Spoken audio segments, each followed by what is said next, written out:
In the name of the Father, Son, the Holy Spirit, one God, amen.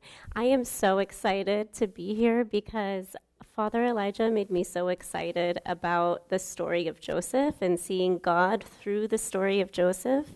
I told Abuna last week, I said, I liked Joseph before. I actually thought I really liked him, but now I feel like I know him more and I know God more through, what Abuna has been sharing with us. So I'm going to give a quick summary kind of the last few weeks because it was a lot of information and the talks have been recorded. I encourage you all to go back and watch or rewatch them.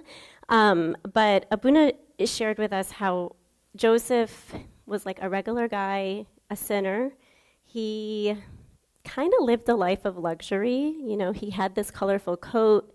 And part of what the colorful coat was doing is it was long and, they're a family of shepherds, so he's not able to do the work of what his brothers are doing with this long, elaborate, luxurious coat. His father has basically spoiled him, told him he loved him, showed, which is nothing wrong with telling him he loved him, but showed his brothers how much he loved him more than them. And he wasn't able to stop his tongue from oversharing, from gossiping, from tattling on his brothers to his father, from telling the dreams that are causing his brothers to have a lot of fury inside and jealousy inside. He really lacked the empathy to know that he shouldn't share something that's going to cause someone else to be hurt. So this is the Joseph we knew. Of course, he then goes to Potiphar's house. He becomes a slave and then a manager of the slaves. And then he goes to prison because he refused to commit a sin with Potiphar's wife. So he spends time in prison. And then fast forward to God's perfect timing. He's now in front of Pharaoh. Like Abuna said, he shared Pharaoh had a dream that there was about the 7 cows that were unhealthy, the 7 cows that were healthy. He has now told Pharaoh the interpretation of the dream. Not only that, he's eloquently told Pharaoh. So after this time, you see this Joseph who couldn't stop himself from saying all the wrong stuff, standing before the Pharaoh of Egypt, plucked out of prison, being eloquent, having wisdom, and not just wisdom to tell him the interpretation, but to tell him you need a man who's going to manage this situation for you. And of course, who's the perfect man to do it? Of course, Pharaoh picks Joseph to do it. And not only that, Joseph had the wisdom to think of the future. So he thought, okay, this is going to happen to Egypt, but it's also going to happen to the countries around Egypt, right? So what's going to happen when the countries around Egypt run out of food, but Egypt has food in storage? What are those countries going to do to Egypt? There's going to be wars. They're going to try to come and take the food. So Joseph knew, I actually have to store so much to deal with the other countries that are now going to come, because otherwise Egypt's going to be in a constant state of war. So like the first 7 years, like the whole country of Egypt was just storage, because he's storing for Egypt and the other countries.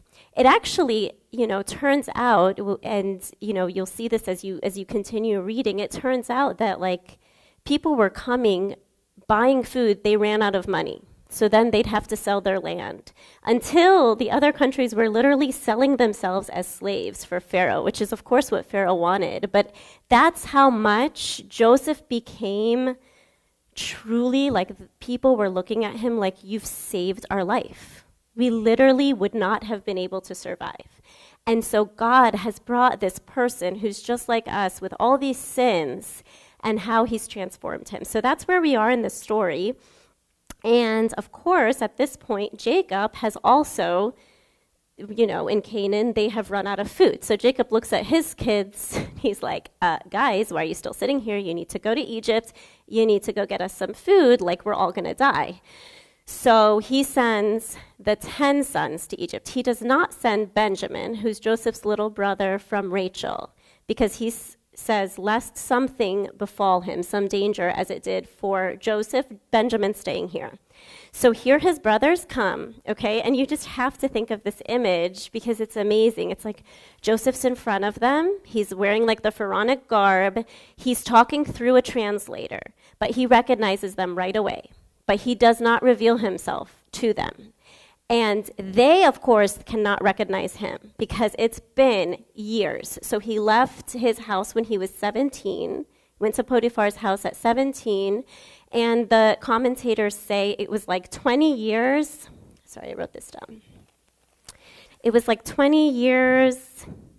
He was 30 when he came out of prison, and then he still had the 7 years of plenty, right? And so then you still think, okay, but then 7 years of famine, not everybody ran out of food right away, so like add another couple years. So it's like over 20 years. His brothers have absolutely no idea. The first thing that anyone has to do when they appear before Joseph, because he's second to Pharaoh, like Pharaoh has given him all his authority, which includes like, to them, Pharaoh was a god. So when people come, even if it's a prince, they bow. So now his brothers are in front of him bowing. And what does Joseph remember? He remembers his dream from when he was back in Canaan. He had this dream that, his brothers were bowing before him. So we catch this story at Genesis 42. And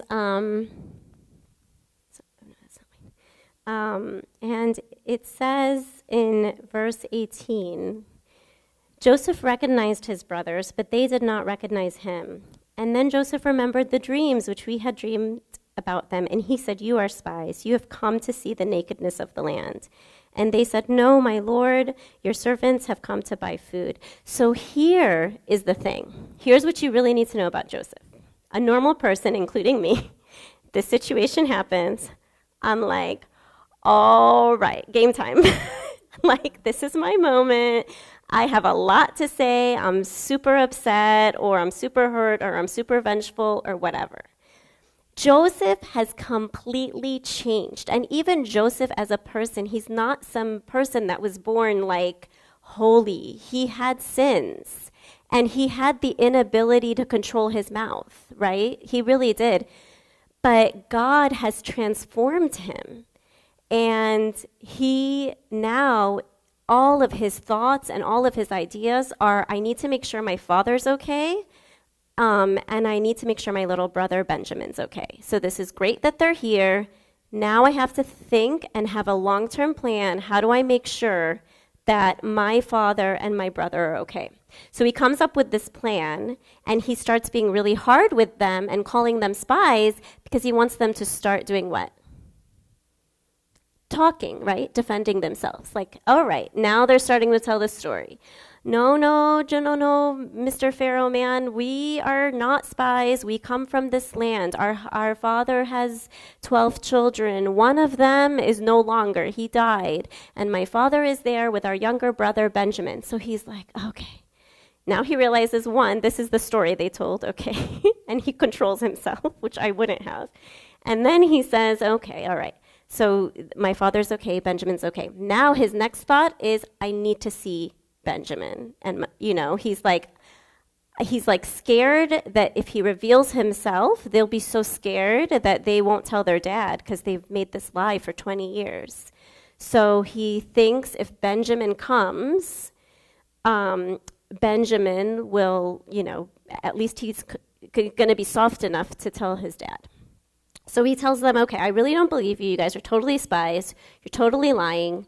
And I'm going to take one of you. He takes Simeon, one of the brothers, and I'm going to make you go back to Canaan and bring me Benjamin. And if you bring me Benjamin, I will know that you're telling the truth. And this is in verse 19. He says, if you are honest men, let one of your brothers be confined to prison. You go, carry the grain for the famine of your houses, and bring your younger brother to me, so your words will be verified, and you shall not die. So, of course, they go back. They tell their father Jacob, Oh, yeah, yeah, this guy, he wants us to bring Benjamin. What do you think Jacob said? No, you are not taking Benjamin. He's like, okay, so Joseph's gone, Simeon's gone, and now you guys want me to trust you with Benjamin, you know? And he's like, and why would you tell him you have a brother? Come on, guys. Like, you know? So he's like, you cannot.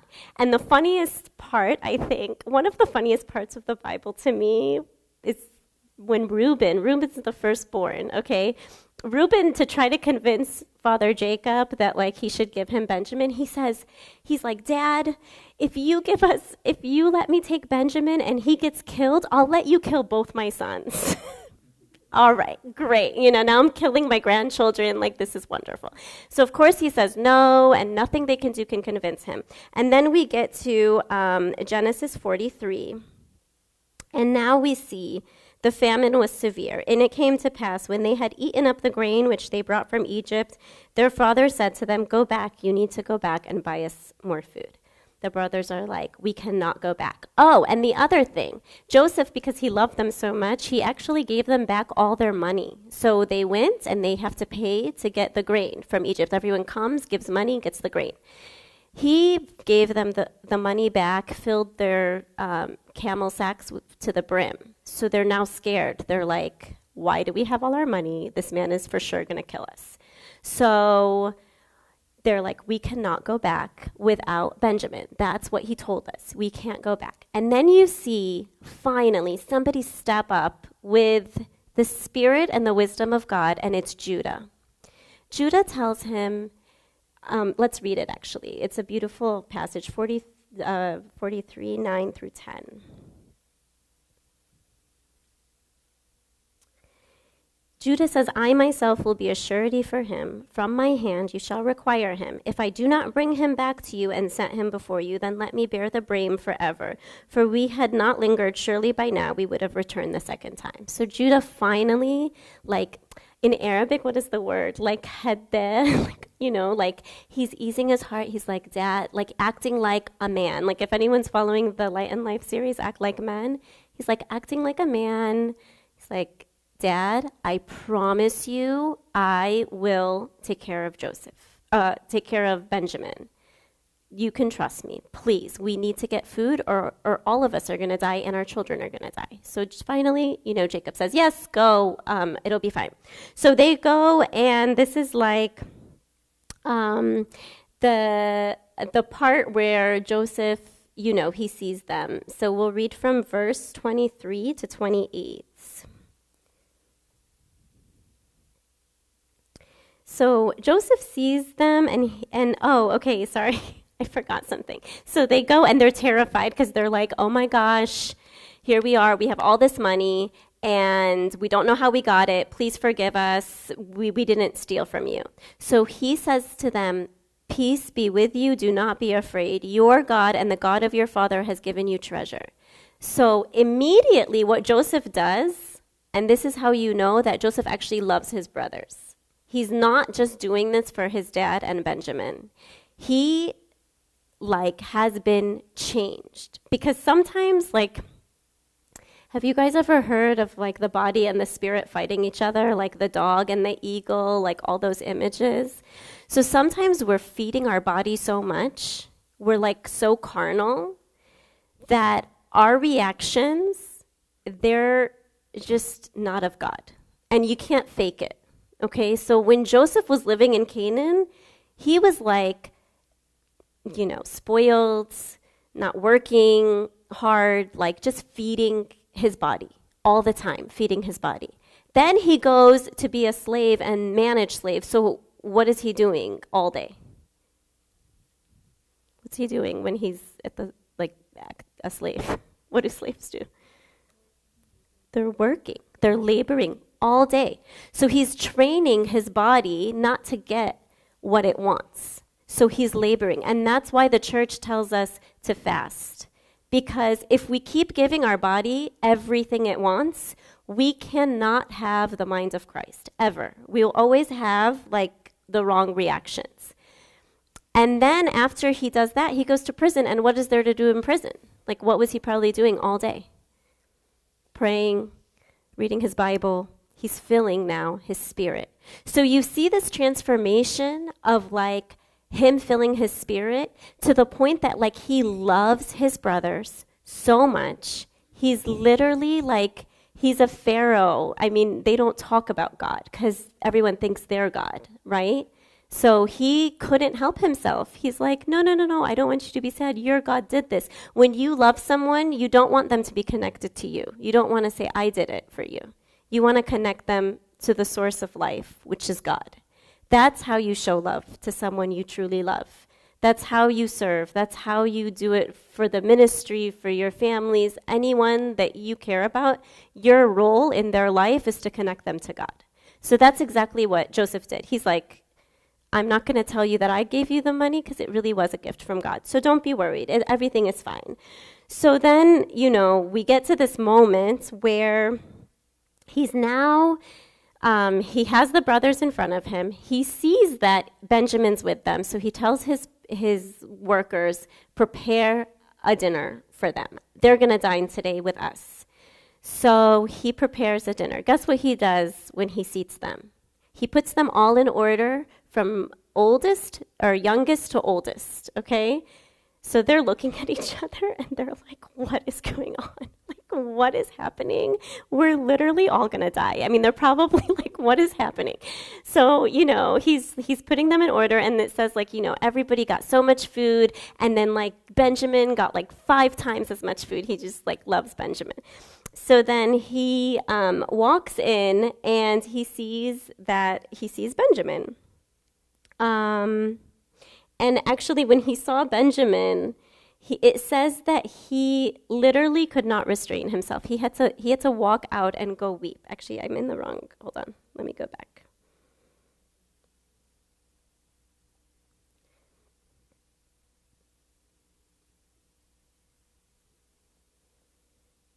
Okay, so it's verse 29. He lifts his eyes. Can someone read? I don't know, Mark, if we have the mics to pass around for the next one.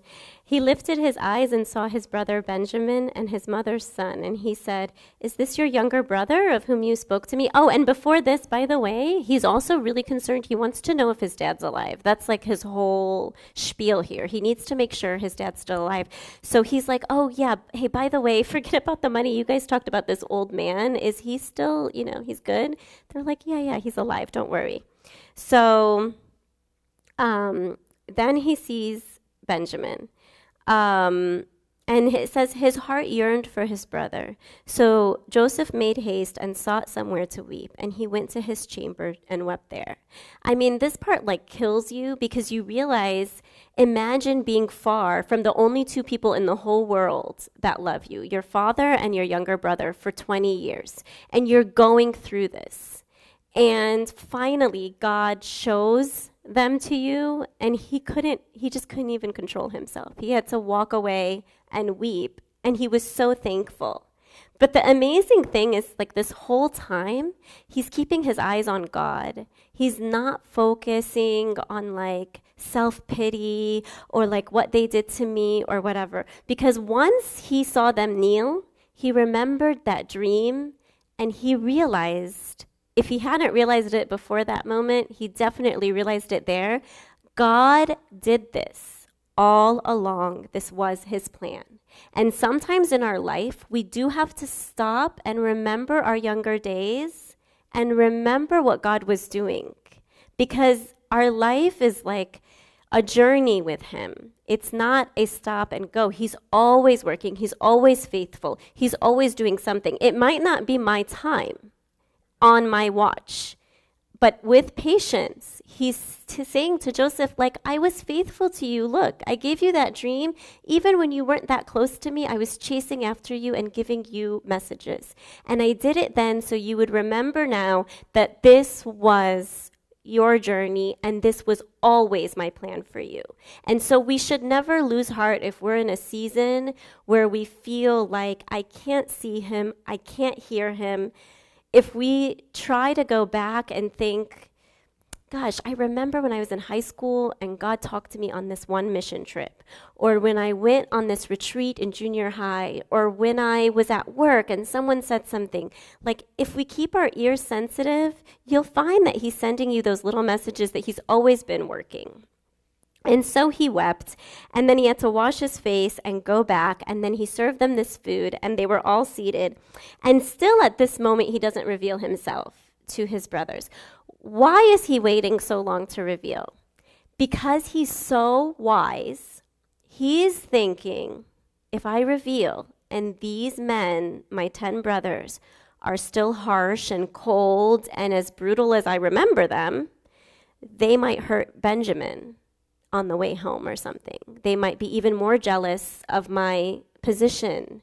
Like, I can't risk it, okay? So before he risks Benjamin going all the way back on this journey, he puts them through another test, which is like actually the most stressful thing in the Bible. So let's read from Genesis.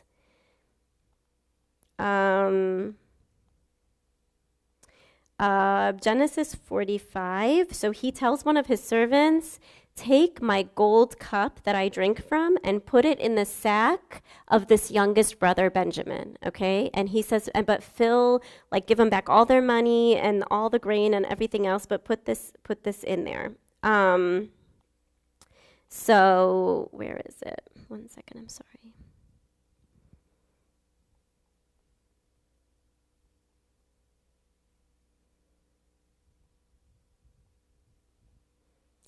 Nope, I'm sorry, hold on. 44, sorry. 44:10. Okay, can someone start reading from 44:10 if someone has the mic?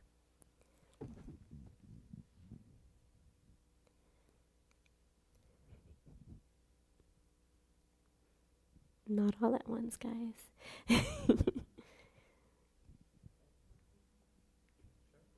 Thank you. Thanks, Sergio.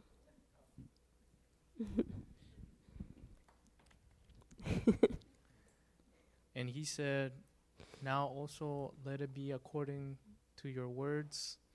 He with whom it is found shall be my slave, and you shall be blameless. Oh, sorry, I forgot to mention, he then told his servant, like, go after these men and, like, find the cup and make a big scene, okay? So they're like, he's like, guys, you stole my cup after I showed you so much love. Like, how could you do that? They're like, no, we don't. So he said, okay, we're going to open up all your sacks one by one, oldest to youngest, and he's saying whoever has it is going to now be my slave. Sorry, go ahead. Then each man speedily let down his sack to the ground, and each opened his sack. So he began with the oldest and left off with the youngest. As the cup was found in Benjamin's sack, Oh, I'm sorry. I didn't know that I was what was I? I'm new to this, guys. Sorry. Yeah. He began with the oldest and left off with the youngest, and the cup was found in Benjamin's sack.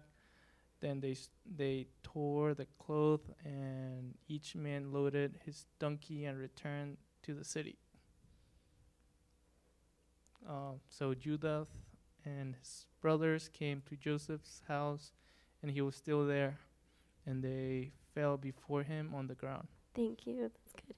So basically, he's like telling them, I'm going to take the one that is whose cup this is in, and I'm going to take him as my slave. So basically he's saying to them, you're free to go. But all 10 brothers, what did they do? They're like, nope, we're heading back to Egypt. We are not going home without Benjamin. Okay, good sign. They came back to Egypt. And, he's pushing it. He's like, guys, this is not okay. So then Judah, again, you see Judah standing up. And this is like one of the reasons actually that Christ came from the tribe of Judah. So Judah stood up and he really advocated for Joseph. And, he's like, you cannot take him as a slave. This is our story. we're just 12 brothers. One died, then Simeon, and then this Benjamin, and our dad said no, and then we had to wait. We convinced him. I told him I was going to be his surety. You cannot take Benjamin. Do anything, but don't take Benjamin. So they kept saying, like, please don't take Benjamin, and Joseph kept saying, no, I'm taking him. Good luck. No, that's not going to work. Good luck. Till the end, you know what Judah said? Take me. Don't take Benjamin. Just keep me, I'll stay, and Benjamin will go. And then Joseph, his heart, he couldn't bear it anymore. He couldn't keep the lie. He knew at that moment his brothers have changed, and they're going to take care of their brother. They're worried about their father. Now he feels safe. So this is when it really gets awesome, and Joseph reveals himself. So if someone could read from us from chapter 45, verse 1.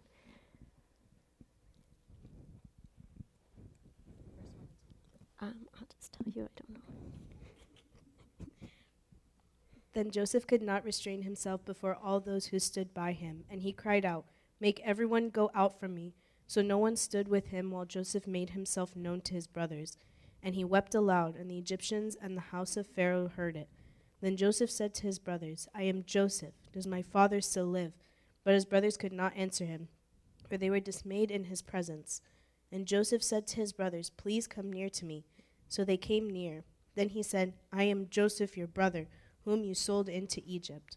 But now do not therefore be grieved or angry with yourselves because you have sold me here. For God sent me here before you to preserve your life. For these 2 years the famine has been in the land, and there are still 5 years in which there will be neither plowing nor harvesting. And God sent me before you to preserve a prosperity for you in the earth, and to save your lives by a great deliverance. So now it was not you who sent me here, but God, and he has made me a father to Pharaoh, and lord of all his house, and a ruler throughout all the land of Egypt." Thank you. So he tells them he's Joseph, and nobody's even trying to go near him. They're like, we're for sure going to die, you know?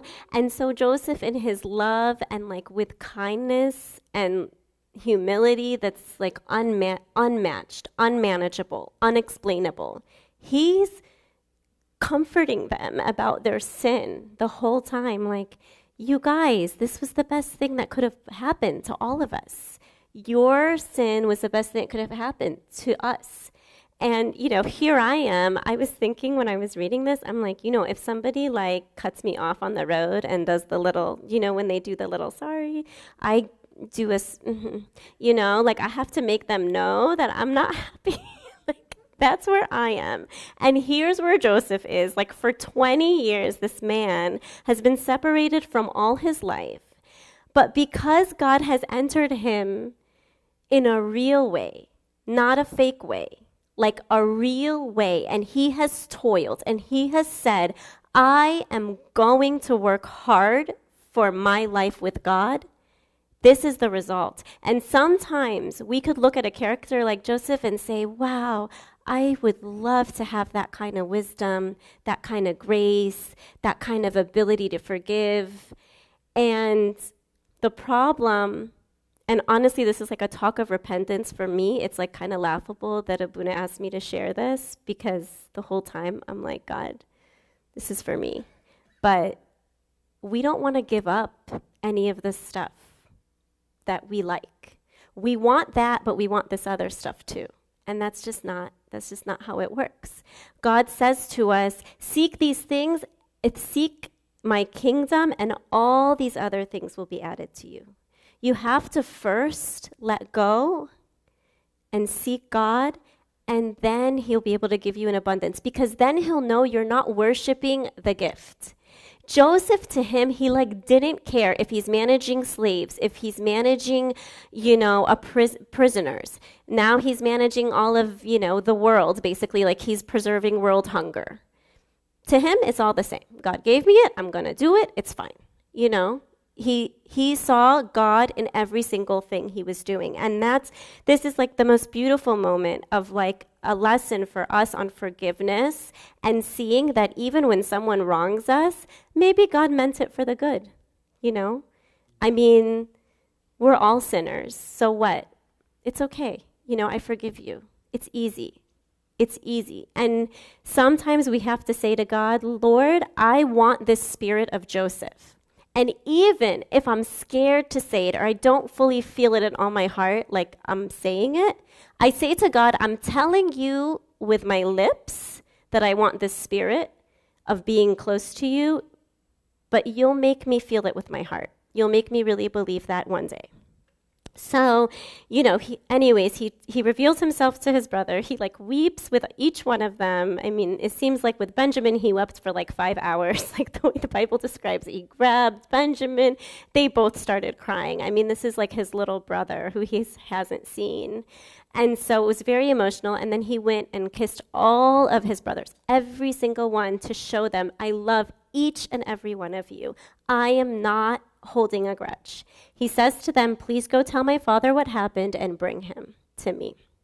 So who knows how that conversation went? I mean, I think I think it was probably a lot longer than even what is in the Bible, but God himself also visited Jacob and comforted him and told him, you're going to get to see your son. All these years where you were crying to me and toiling, they've come to an end and you're going to get to go. So Jacob and the whole shebang, they start packing up to go where? To Egypt, okay? So they come to Egypt, and it's we're in chapter 46. And you just have to, before we read, you just have to think of this image because it's so beautiful. Jacob is coming with all his stuff. They've journeyed a long way. He's wearing his tunic. He's had a rough time not having Joseph. So he's aged. And he's a very humble, they're very humble people. They're shepherds coming into the land of Egypt. And Joseph cannot wait. He's like, I can't wait for them to come. So he gets all the horses, all the chariots, he gets everybody together, and he's like, you gotta take me, I gotta meet them. So once he sees that they're starting to come, he runs out to meet them. What does that image remind you of in the Bible? Exactly, the prodigal son. Very good. The prodigal son. And so that's why they say Joseph is a type of Christ, because while we're hungry and we're lost and we're away from him, he's running and we're still not ready. We're not clean. We've gone through a lot. And Christ is just running. He's get me the horses, get me the chariots. I need to get to my son. He's finally come. I need to feed him. So never ever think that anything that you have done is too much to get that greeting from God. Nothing is too much. I don't care what happened on Saturday night. Your goal is to get here on Sunday and take communion, repent, take communion. You have to hold on to God to that level where you're it doesn't matter because this is the truth. And God's shown us in so many different ways, the prodigal son, Joseph, so many ways how much he wants to run to us. So this is the image that we're seeing. And then, of course, Joseph and Jacob, they meet, they have the most beautiful embrace. And then Joseph is oh, you gotta come meet Pharaoh. He has to meet my dad. He's so proud of him. And, to the Egyptians, the shepherds are not of the same level. Even when Joseph was preparing the table for his brothers to dine, the Egyptians had to literally eat in a different room because it's just, there's such a disparity there. But Joseph, he's so proud of his family. He's so proud of everyone. And he's thinking in his head, I need them here because I need to save them. I need to feed them and take care of them. But I'm kind of worried that they're going to get defiled by the Egyptian way. They're going to lose their relationship with Christ. So he really wants to have them stay kind of on the outskirts of the city so that they don't get defiled. Again, wisdom, thinking through everything. He doesn't want to save them and kill them all, in the same time. So he prepares his father and his brothers on what they're going to say to Pharaoh. And we're going to read from Genesis 46, verses 31 to 34, if someone can read.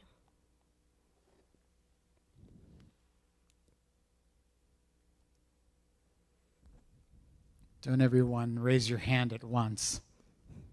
Any takers? Thank you.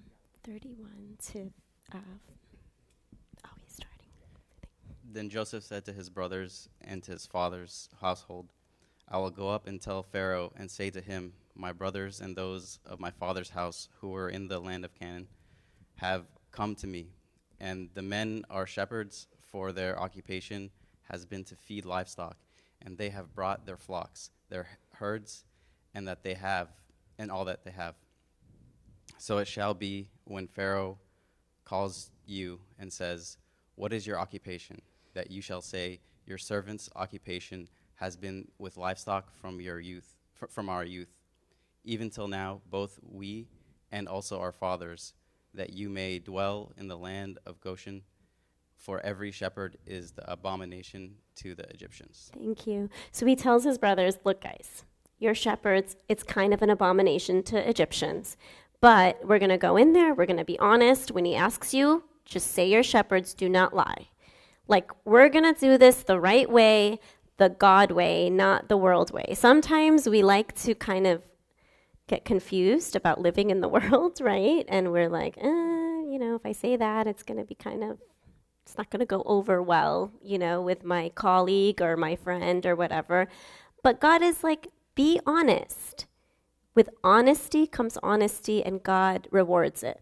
So they go in front of Pharaoh, and, Pharaoh, I'm sorry, sometimes I think the Bible's funny, but the funny thing is Pharaoh looks at Jacob, he says, how old are you?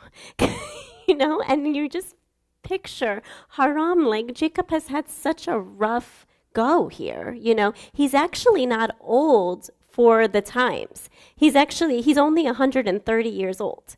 So he's in his youth, you know what I mean? Like he's like comparatively, he's not actually old yet. He's just a young 130-year-old.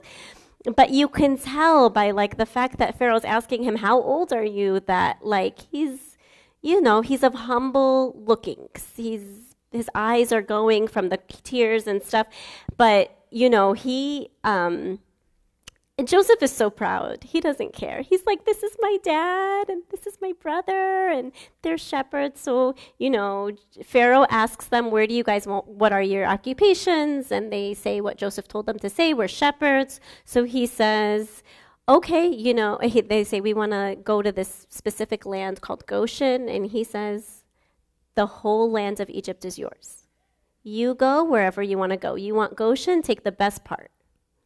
That's God. That's God's way. Be honest, you'll receive way more illogical things than you think, right? So God gave him everything and more that he could ever want. And so Jacob ends up living until he's 147 years old.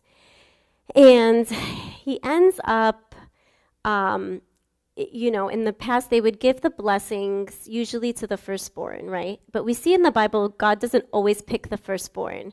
And to me, when I was reading this, I'm like, it's so weird that, like, it's supposed to be the firstborn. And I think sometimes in our spiritual life, we think because we were born into something, whether it be a church or whatever it is, or because I'm doing something, whether it be I'm a good caretaker with my kids, or like whatever it is, or because I'm attending something, we think that's enough.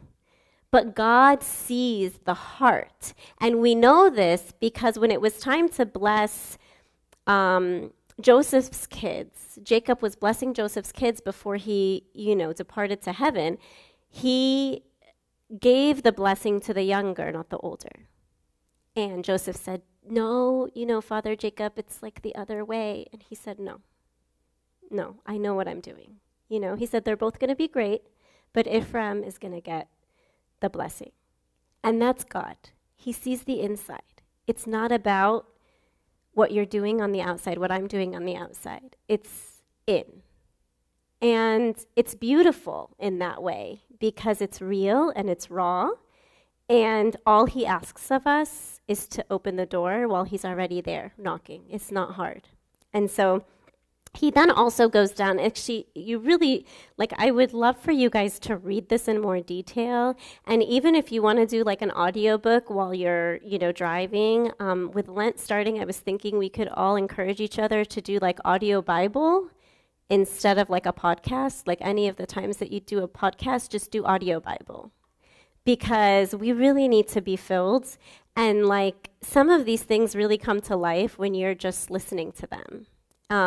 So I encourage you to do that, especially, now with the start of Lent coming. But he ends up going through, in Genesis 49, he goes through every single son and what blessing is going to befall them, and in some cases, what curse. So with Reuben, who remembers what Reuben did? What did Father Elijah tell us about Reuben? What was going on with Reuben during like the messy family situation in Joseph's life?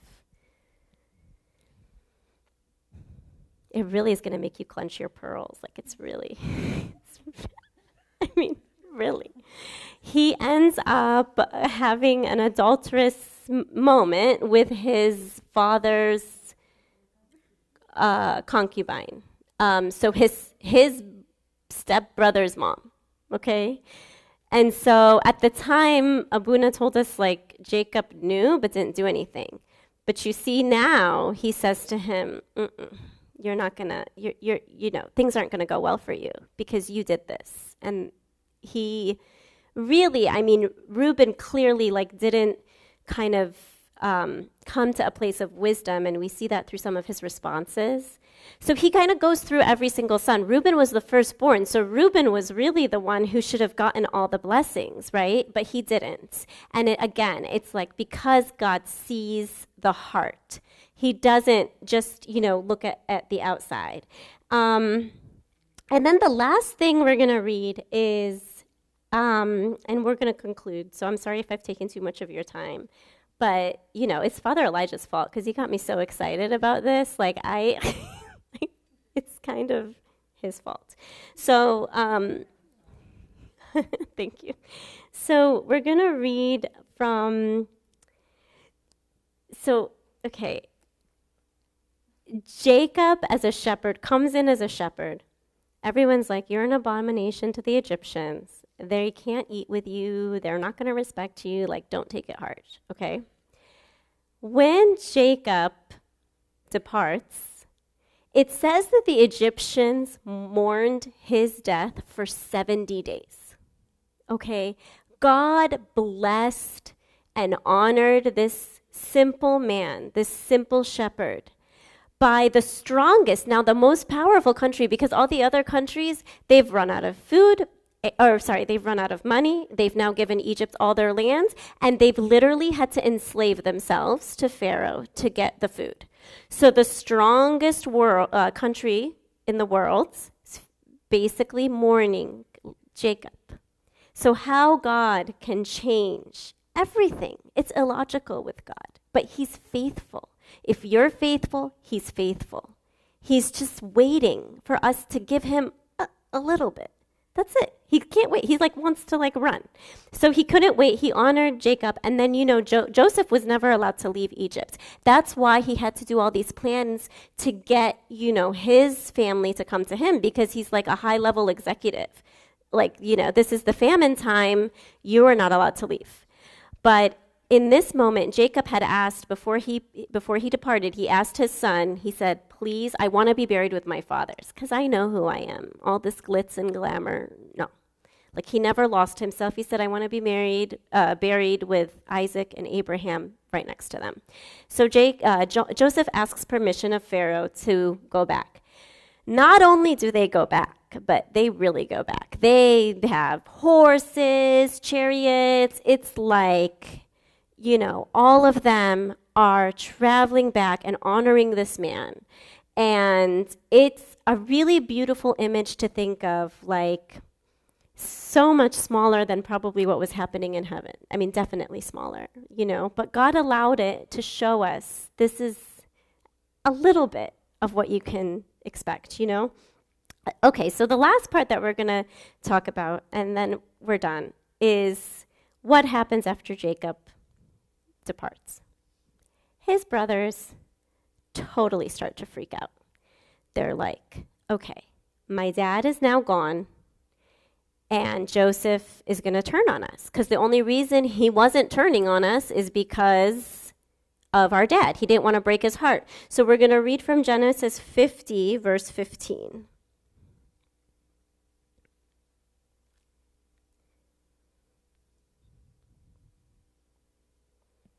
Can you read? Sorry. Verse 15. When Joseph's brothers saw that their father was dead, they said, "Perhaps Joseph will hate us and may actually repay us for all the evil which we did to him." So they sent messengers to Joseph, saying, "Before your father died, he commanded, saying, 'Thus you shall say to Joseph, I beg you, please, forgive the trespass of your brothers and their sin, for they did evil to you. Now please forgive the trespass of the servants of the God of your father.' And Joseph wept when they spoke to him. Then his brothers also went and fell down before his face, and they said, 'Behold, we are your You servants.'" can stop there. So they still don't get it. They're like, "We're so sorry, we're your servants." And Joseph's like, "Are you guys serious? Don't you know I love you? You don't need to be my slaves." Joseph's literally weeping because he's so confused by the whole image, by the whole manzar, right? He's like, "I love you. I literally saved your life. Why are you acting like slaves, not like my family?" And what does this remind us of? This is how we treat God sometimes. We say, "God, I've sinned. I know you want nothing to do with me." He says, "No, I literally died on the cross for you. Why would I do that for you if I wanted nothing to do with you? So what? Come back. I love you. I don't want you to see me as this master-slave relationship. You are my children. Do not be afraid of being close with God." And I don't mean that to say don't fear God, because we know the fear of God is the beginning of wisdom. And we know that when you fear God, you work hard for those things that Joseph attained when he worked for the slaves, managed them, when he was in the prison working on his spiritual life. So there is wisdom and truth to fearing God, because you know that life without him is very, very impossible. But don't be afraid of him. So what we commit a sin? So what we're down spiritually? So what I haven't read my Bible? So what? Let's take this Lent coming up and say, I'm going to start new with you, God. You are my Father. You have already shown me your love. I'm not coming to you as a slave. I'm coming as your daughter. And that's it. And that's what Joseph couldn't handle it. He was just weeping. He was like, I can't believe you guys don't see how much I love you. And again, Joseph ends up comforting them. And if you can read from us from verse 19. Joseph said to them, "Do not be afraid, for am I in the place of God? But as for you, you meant evil against me, but God meant it for good, in order to bring it about as it is this day, to save many people alive. Now, therefore, do not be afraid. I will provide for you and your little ones." And he comforted them and spoke kindly to them. Thank you. So that's really, that's really how we see God through the lens of Joseph. He's really, all he's about is wanting us to be safe, comfortable, okay, and close. That's it. And so we'll conclude there, and I'm so thankful that you guys endured with us this time, and we can stand up and pray.